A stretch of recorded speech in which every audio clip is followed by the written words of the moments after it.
இந்த வாரம் வர 21 மார்ச் அன்னைக்கு உங்களுக்காக 2 வெபினார்ஸ் காத்துட்டு இருக்கு. காலையில் 11 மணிக்கு.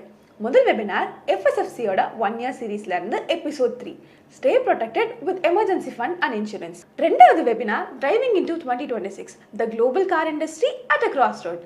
இது ரெண்டுத்துக்குமான லிங்க் டிஸ்கிரிப்ஷன்ல இருக்கு. மறக்காம வெபினார்ஸ்ல ஜாயின் பண்ணிக்கோங்க. உங்களோட வீக்கெண்டை ஒரு லேர்னிங் வீக்கெண்டா மாத்துங்க. ஸ்டாக்ஸ் வாங்கி விற்று தலைவலியோடு இருக்கிற இன்வெஸ்டராக நீங்கள் இருக்க வேணாம்னு நினைக்கிறீங்களா? மியூச்சுவல் ஃபண்டில் தாராளமாக நீங்கள் இன்வெஸ்ட் பண்ணலாம்.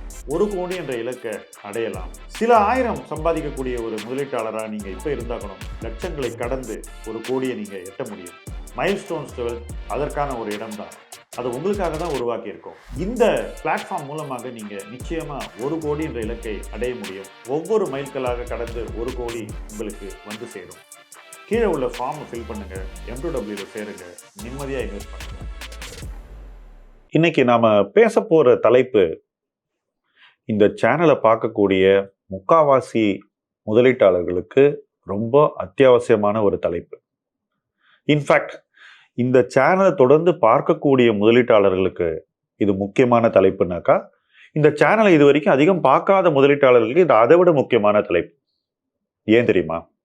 உங்க முதலீட்டில் நீங்க இப்போ பண்ணிக்கிட்டு இருக்கிற ஒரு மிகப்பெரிய தப்பு நாளைக்கு உங்களுக்கு இன்னும் பெரிய ஒரு சிக்கலை ஏற்படுத்தலாம். இன்னைக்கு சிம்பிளான ஒரு விஷயத்தை நீங்க புரிஞ்சுக்கணும். வட்டி விகிதங்கள் மிக குறைவான ஒரு இடத்தில் இருக்கின்றன. ரிசர்வ் வங்கி வட்டி விகிதத்தை தொடர்ந்து குறைச்சி ஒரு லோல கொண்டு வந்து நிப்பாட்டி வச்சிருக்காங்க. வட்டி விகிதத்தை ஒரு லோல கொண்டு வந்து நிப்பாட்டி வச்சிருக்கும் போது நமக்கு எதிர்பாராமல் இந்த ஈரான் இஸ்ரேல் அமெரிக்க போர் அமைந்திருக்கிறது. இந்த போரின் விளைவாக என்ன நடந்திருக்கு அப்படின்னு நீங்க பாத்தீங்கன்னாக்கா, கச்சா எண்ணெயின் விலை வெறும் $65 இருந்து 60லேருந்து 65 இருந்துகிட்டு இருந்த கச்சா எண்ணெய் விலை இன்னைக்கு $105 வரைக்கும் போயிடுச்சு. நாம் வாங்கக்கூடிய பிரெண்ட் க்ரூடினுடைய விலை இன்னைக்கு இந்த வீடியோ எடுக்கும்போது கிட்டத்தட்ட $105 இருக்கு. இதன் அர்த்தம் என்ன? இதன் அர்த்தம் என்னன்னாக்கா, நம்முடைய பொருளாதாரத்துல மிக முக்கியமான ஒரு மாற்றம் ஏற்பட்டிருக்கிறது. இந்த மாற்றம் நம்முடைய பொருளாதாரத்துல இருக்கக்கூடிய அந்த பேலன்ஸை மாற்றி அமைக்க போகுது. இந்த பேலன்ஸை மாற்றி அமைக்கும் போது என்ன நடக்கும் அப்படின்னாக்கா, பொருளாதாரத்துல மறுபடியும் பணவீக்கம் தலையெடுக்கும். பணவீக்கம் தலையெடுக்கும் போது உடனடியாக என்ன மாதிரியான ஒரு ரெஸ்பான்ஸை ரிசர்வ் வங்கி கொடுக்க முடியும்? சிம்பிளா சொல்றீங்க, வட்டி விகிதத்தை கூட்டுறது தான் ரிசர்வ் வங்கி உங்களுக்கு கொடுக்கக்கூடிய ஒரே ரெஸ்பான்ஸ். ஸோ நாம எல்லாருமே அதை அனுபவிச்சுதான் ஆகணும். ஸோ இன்னும் சில மாதங்கள் இந்த போர் தொடர்ந்துச்சுனாக்கா நிச்சயமாக வட்டி விகிதங்கள் கூட வேண்டிய ஒரு சூழல் வந்துடும். அப்படிப்பட்ட ஒரு சூழல்ல எல்லா சொத்து வகையினுடைய மதிப்பும் குறைய வாய்ப்பு இருக்கிறது. ஆனா குறிப்பிட்டு சொல்லணும்னா, எந்த சொத்து வகையில அதிக பாதிப்பு இன்னைக்கு வரலாம் அப்படின்னு பார்க்கும்போது அந்த சொத்து வகை தான் பாண்ட்ஸ். ஆனா இன்னைக்கு இருக்கக்கூடிய முதலீட்டாளர்கள் பல பேர் பாண்ட்ல ரிஸ்கே இல்லை அப்படிங்கிற ஒரு மைண்ட் செட்டோட கண்ணை மூடிக்கிட்டு பாண்ட்ஸ் வாங்கிட்டு இருக்காங்க. எனக்கே நிறைய பேர் ஹெல்ப்லைன் மூலமாக அவங்க போர்ட்ஃபோலியோ அனுப்பும்போது நான் பார்க்கக்கூடிய மிக முக்கியமான ஒரு விஷயத்தை இப்போ நான் பாயிண்ட் அவுட் பண்ண போறேன். நிறைய பேர் தங்க போர்ட்ஃபோலியோல கணிசமான அளவு பணத்தை இந்த பாண்ட்ஸ்ல போட்டு வச்சிருக்காங்க. சரி, பாண்ட்ல போட்டு வச்சிருக்காங்களே, இவங்க என்ன RBI பாண்ட் வச்சிருக்காங்களா அல்லது கவர்மெண்ட் ஆஃப் இந்தியா இஷ்யூ பண்ண ஏதாவது பாண்ட்ஸ் வச்சிருக்காங்களா, உயர்தர பாண்ட்ஸை வச்சிருக்காங்களா அப்படின்னு பார்த்தாக்கா நிச்சயமா இல்லைங்க. எல்லார்கிட்டயுமே இருக்கக்கூடிய பாண்ட்ஸ் தரத்தில் மிக சாதாரணமான பாண்ட்ஸ் தான். சாதாரணமான பாண்ட்ஸ்னா என்னுடைய இந்த வார்த்தையே ரொம்பவும் நிதானமாக யோசிச்சு சொல்லப்பட்ட ஒரு வார்த்தை. ஸோ சாதாரணம் அப்படிங்கிறத நீங்க எளிதில் கடந்து போக முடியாதுங்கிறத நான் இந்த இடத்துல பதிவு பண்றேன். இதுக்கு நான் சொல்லியிருக்க வேண்டிய வார்த்தை இன்னும் கடினமாக கூட அல்லது தடித்து கூட இருந்திருக்க வேண்டும். பட் என்னுடைய நோக்கம் என்னன்னா, நீங்க இந்த சிச்சுவேஷனுடைய கிராவிட்டியை புரிஞ்சுக்கணும். இந்த வார்த்தைகள்ல நீங்க போய் மாட்டிக்க கூடாது. ஸோ நீங்க வச்சிருக்கிற பாண்ட்ஸ் உயர்தர பாண்ட்ஸ் இல்லை அப்படிங்கிறத நீங்க தெளிவா உணரணும்.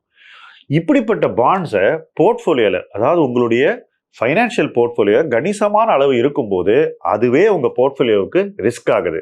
நிறைய பேர் நினைக்கிறாங்க ஈக்விட்டி தான் ரிஸ்க்னு. அதை விட இது ஒரு பிகர் ரிஸ்க்.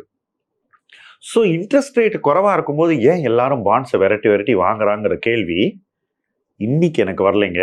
2020 வந்தது. அன்னைக்கு எனக்கு இந்த சேனல்லாம் அவ்வளவா இல்லை, எனக்கு அவ்வளவா ரீச்சும் கிடையாது, நான் அதை விரும்பவும் இல்லை. ஆனால் என்னை சுற்றி பார்த்துட்டு இருக்கும்போது எல்லாரும் என்ன பண்ணிக்கிட்டு இருந்தாங்கன்னா கண்ணை மூடிக்கிட்டு ஸ்டாக் மார்க்கெட் பாட்டம்ல பாண்ட் வாங்கிட்டு இருந்தாங்க. அது ஸ்டாக் மார்க்கெட் பாட்டம் மட்டும் இல்லைங்க, வட்டி விகிதம் மிக குறைவாக இருந்த ஒரு காலச்சூழல். ஏன்னா கொரோனா எதிர்த்து அரசு என்ன பண்ணிச்சு, எல்லா நாடுகளும் வட்டி விகிதத்தை குறைச்சாங்க. வட்டி விகிதத்தை குறைக்கும் போது பாண்ட்ஸை போய் வெரைட்டி வாங்குறதுங்கிறது அடிப்படை முதலீட்டு சிந்தனைக்கு எதிர்மறையானது. அப்ப இது ஏன் நடந்தது அப்படின்னு யாரும் அன்னைக்கும் கேட்கல, இன்னைக்கும் கேட்க மாட்டேங்கிறாங்க. பட் இதுல முக்கியமான விஷயம் என்னன்னா 2020 நடந்த பாண்ட் வணிகத்தை விட பல மடங்கு அதிகமான பாண்ட் வணிகம் இன்னைக்கு நடக்குது. எத்தனையோ பேர் இன்னைக்கு பாண்ட் வியாபாரிகளாக மாறிவிட்டார்கள். அப்படி இந்த பாண்ட் வியாபாரியா மாறறதுக்கான என்ன முகாந்திரம் இருக்கு அப்படின்னு யோசிச்சு பார்க்கும்போது எனக்கு வரக்கூடிய ஒரே ரீசன், ஒரு இடிஎஃப் வித்தாலோ, ஒரு இண்டெக்ஸை வித்தாலோ, ஒரு ஸ்டாக் புரோக்கரா பங்குகளை வித்தாலோ கிடைக்கக்கூடிய வருவாய் வெறும் 0.1% தான் வரும். இப்போ நீங்க ஒரு ஸ்டாக் புரோக்கர்கிட்ட போய் புரோக்கிங் பண்ணீங்கன்னா வெறும் 0.1% தான் உங்களுடைய ஸ்டாக் புரோக்கிங் புரோக்கரேஜ் இருக்கணும். அதுக்கு மேல நீங்க கட்டிக்கிட்டு இருக்கீங்கன்னா நீங்களே யோசிச்சுக்கோங்க. ஆனா எல்லாரும் என்ன பண்ணிக்கிட்டு இருக்காங்கன்னாக்கா, இந்த பாண்டை விற்கிறதுனால அவங்களுக்கு கிடைக்கக்கூடிய அதிக வருமானத்தை கணக்கில் வச்சுக்கிறாங்க. ஸோ இப்போ ஒரு ஸ்டாக் புரோக்கரே உங்களுக்கு புரோக்கிங் பண்ணாக்கா அவருக்கு கிடைக்கக்கூடிய நியாயமான வருவாய் வெறும் 0.1% தான் இருக்கணும். ஆனா பாண்டை விற்கும் போது அவருக்கு அதை விட 10 மடங்கு வருமானம் கிடைக்கிறது. இது குறைந்தபட்சம். இதை மீறி ஒருவேளை அவரே ஏற்கனவே பாண்ட்ஸ் வாங்கி வச்சுட்டு உங்களுக்கு வித்தாக்கா அதுலயும் அவருக்கு இன்னும் ஒரு 1%லேருந்து 2% ஸ்ப்ரெட் கிடைக்குது. ஸோ பாண்ட் வியாபாரம் செய்பவர்களுக்கு கிட்டத்தட்ட 1லிருந்து 3% புரோக்கரேஜ் கிடைக்குது. இது வரலாற்றில் இல்லாத ஒரு அளவு வருவாய் அப்படிங்கிறத நீங்க மனசுல வச்சுக்கணும். புரோக்கிங்ல, ஸ்டாக் புரோக்கிங்ல 1%ங்கிறது எண்ணி பார்க்க முடியாத அளவு ஒரு புரோக்கரேஜ். எப்போ நான் 1% கொடுத்தேன்னா 35 வருஷம் முன்னாடி கொடுத்தேன். இப்போ நாங்க கொடுக்கக்கூடிய புரோக்கரேஜ் வந்து வெறும் 0.1%, மேக்சிமம் 0.2, இதுக்கு மேல இருக்க முடியாது.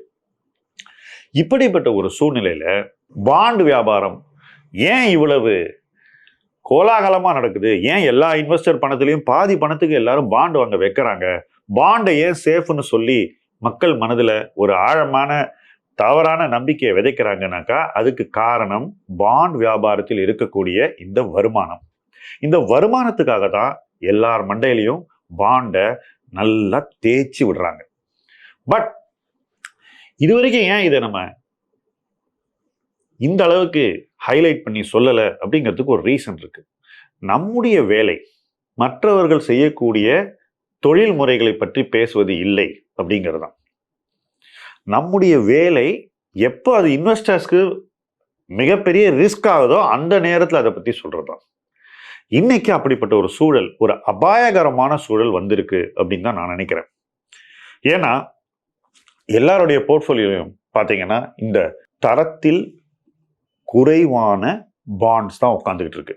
ஒருவேளை ஒரு டெட் கிரைசிஸ் வந்தாலோ, இன்ட்ரெஸ்ட் ரேட் மேலே போனாலோ அன்னைக்கு உங்களால் இந்த பாண்டை விற்கவே முடியாதுங்கிறது தான் இதில் முக்கியம். இதில் நிறைய பேர் இந்த பாண்ட்ஸை வாங்க ரெடியாக இருக்கிறதுனால இப்போதைக்கு விற்கிறவங்களுடைய பாண்ட்ஸை புதுசாக வரவன்ட்டு வித்துடுறாங்க பாண்ட் ஏஜென்ட்ஸ். அதை பண்ணும்போதும் அவங்களுக்கு மறுபடியும் ஒரு வருமானம் வருது. ஸோ அவங்க அதை பற்றி அதிகம் கவலைப்படுறதில்லை. பட் யாருக்கிட்ட இந்த பாண்ட் இன்னைக்கு இருக்கோ, அதுவும் அவங்க போர்ட்ஃபோலியோவில் 10%க்கு மேலே இருக்கோ, அவங்க நிச்சயமாக இன்னைக்கு கவலைப்படணும்னு நான் நினைக்கிறேன். ஏன்னாக்கா the risk of interest rate going up is real. One, lowest interest rate இருக்கும்போதே உங்களுக்கு பாண்ட்ல இன்னைக்கு ப்ராஃபிட் இல்லை அப்படின்னாக்கா, அதாவது நீங்க வாங்கின விலையோட பாண்ட் விலை குறைவாக இருந்தாலோ அல்லது அதே விலையில் இருந்தாலோ நீங்கள் நிச்சயமாக எச்சரிக்கையோடு இருக்க வேண்டும் என்பது 2வது பாயிண்ட். 3வது பாயிண்ட், இன்ட்ரெஸ்ட் ரேட் ஏறினதுக்கு அப்புறம் உங்களுக்கு பணம் வேணும்னா இந்த பாண்டை விற்க போனீங்கன்னா அது லாஸ்ட்ல முடிஞ்சிடும். இதுக்கு ஒரு ஆர்கியூமெண்ட் எல்லாருமே சொல்றாங்க. இது எல்லாமே வியாபார யுக்திகள். என்ன ஆர்கியூமெண்ட்னாக்கா, சார் நான் அந்த பாண்டினுடைய மொத்த கால அவகாசம் வரைக்கும் நான் வச்சுக்கிட்டா எனக்கு மொத்த பணம் வந்துருமே அப்படிங்கிறது கரெக்ட். பட் உங்க மொத்த போர்ட்ஃபோலியோலையும் இந்த மாதிரி தரக்குறைவான பாண்ட்ஸ்ல வச்சுக்கிட்டீங்கன்னாக்கா, ஒருவேளை இந்த தரக்குறைவான பாண்ட் தன்னுடைய பணத்தை திருப்பி கொடுக்க முடியாம அந்த டியூரேஷனை எக்ஸ்டெண்ட் பண்றேன்னு சொன்னா உங்களுக்கு வேணுங்கிற நேரத்தில் பணம் வராது. இது எல்லாம் பாண்ட் இன்வெஸ்டிங்ல இருக்கக்கூடிய ரியல் ரிஸ்க்ஸ். இதனாலதான் நிறைய இன்வெஸ்டர்ஸ், அதுவும் ஆயிரக்கணக்கான கோடி பணத்தை டெட் மார்க்கெட்ல முதலீடு செய்யக்கூடிய இன்வெஸ்டர்ஸ் அந்த பணத்தை கொண்டு போய் மியூச்சுவல் ஃபண்ட் மூலமாக போடுறாங்க. ஏன் அவங்களுக்கு ஆளை வச்சு இதை பண்ண முடியாது? 1000 கோடி வச்சிருக்கிறவனால அவங்களே நிறைய பணத்தை மியூச்சுவல் ஃபண்ட் கொடுக்கறதுக்கான ரீசன் என்ன அப்படின்னு நீங்க பாத்தீங்கன்னா இதுதான்.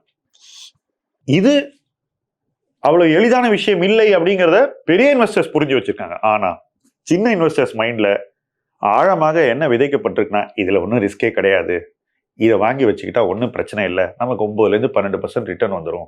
ஸோ பேங்க்ல 6% வரும்போது இதுல 9% வந்தா நீங்க ஏன் கவலைப்படுறீங்க, ரிஸ்க் ஃப்ரீ. அந்த 2 வேர்டை நோட் பண்ணுங்க. இது உங்க மைண்ட்ல ஆழமாக பதியப்பட்டிருக்கிறது. கிளியரா சொல்றேன், பாண்ட் இன்வெஸ்டிங் ரிஸ்க் ஃப்ரீ கிடையாது, இட் இஸ் ஹை ரிஸ்க். அதுவும் இன்னைக்கு நீங்க வாங்கக்கூடிய சாதாரண தரவரிசையில் உள்ள பாண்ட்ஸ். சாதாரண அப்படின்னு நான் சொல்றது அடக்கி வாசிக்கப்பட்ட சொல்லாடல் அப்படிங்கிறத நான் தெளிவா சொல்றேன். ஸோ இந்த சாதாரண தர பாண்ட்ஸை நீங்க வாங்கி வச்சிருக்கிறது உங்களுடைய நெடுங்கால நலனுக்கு சரியல்ல அப்படின்னு நான் உறுதியா சொல்வேன். இன்னைக்கு இருக்கக்கூடிய காலச்சூழல்ல ரிஸ்க் கூடிக்கிட்டே இருக்கும்போது நிச்சயமாக பாண்ட்ல ஹை எக்ஸ்போஷர் உள்ளவங்களுக்கு நிறைய பிரச்சனைகள் வரலாம். இதுல நான் இன்னொரு விஷயத்தையும் பார்க்குறேன். நிறைய பேர் இப்போ இன்னைக்கு வெளிநாடுகள்ல இருக்காங்க. அவங்க இருக்கக்கூடிய ஊர்லயே நிறைய சச்சரவுகள் இருக்கு, நிறைய ரிஸ்க்ஸ் இருக்கு.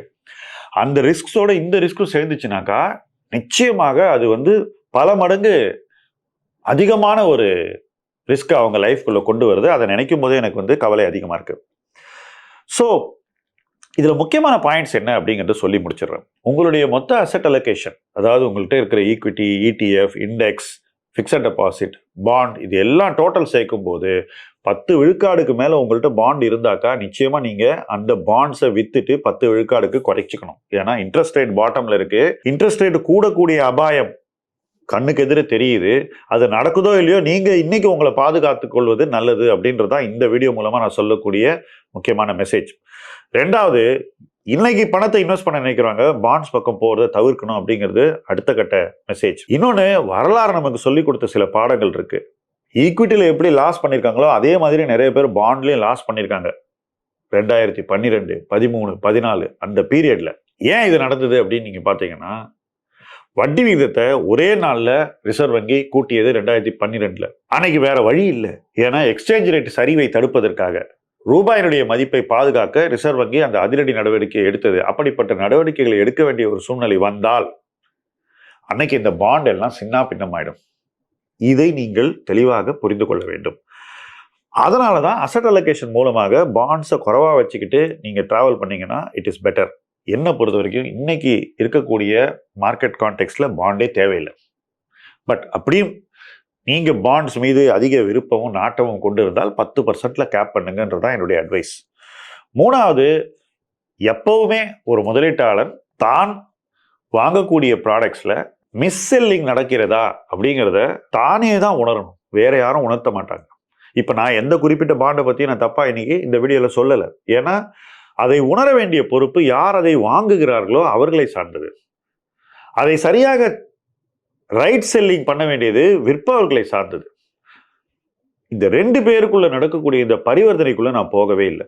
ஆனால் நான் பார்த்த வரைக்கும் சொல்றேன், இன்னைக்கு நடக்கக்கூடிய பாண்ட் மிஸ் செல்லிங் நம்முடைய பாண்ட் மார்க்கெட் வரலாற்றில் ஒரு உச்சத்தில் இருக்கு. ஈக்விட்டி வேல்யூவேஷன் அதிகமா இருக்கு, மார்க்கெட் கிராஷ் ஆகணும் நிறைய பேர் டெய்லி வீடியோ போடலாம். ஆனா நான் சொல்றேன், இன்னைக்கு பாண்ட் மார்க்கெட் கிராஷ் ஆகிறதுக்கான ஒரு சூழல் நிச்சயமாக இன்னைக்கு இருக்கு, அந்த அபாயம் இருக்கு. அந்த அபாயத்தை உங்கள் முன் கொண்டு வருவதுதான் இந்த வீடியோவின் நோக்கம்.